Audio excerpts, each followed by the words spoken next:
دوستای عزیز سلامتون ما تقدیم به که امروز یک ذره شاد باشیم. یک آهنگ از وجیه رستگار بشنویم که میگه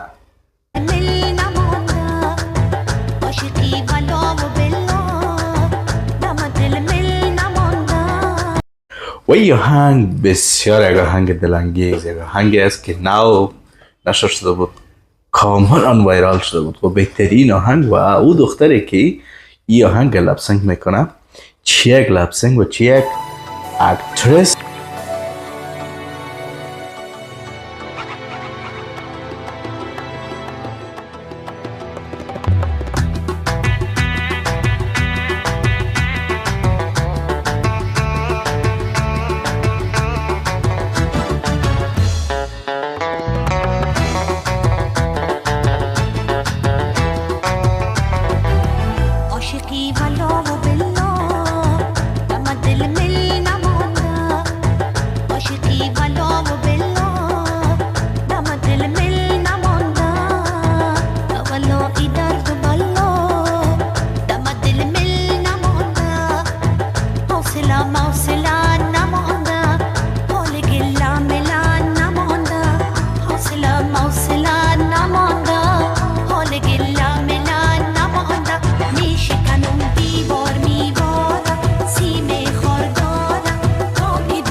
میشکنم دیوار میوارم سیم خوردارم تا که ببینم دیگه بین من و تو فاصله ماصله نمانده، فاصله ماصله نمانده.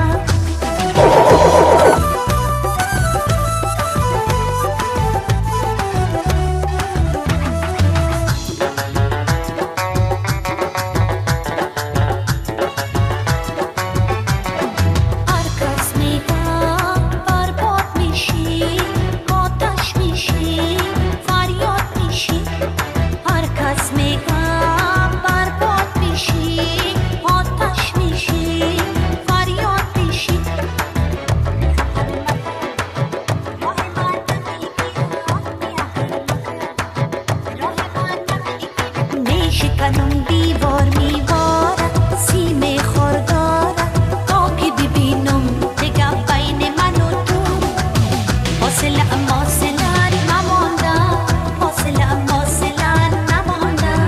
عاشقی ولا و بلا دم دل مل نمانده، عاشقی ولا و بلا دم دل مل نمانده. ولا ای درد و بلا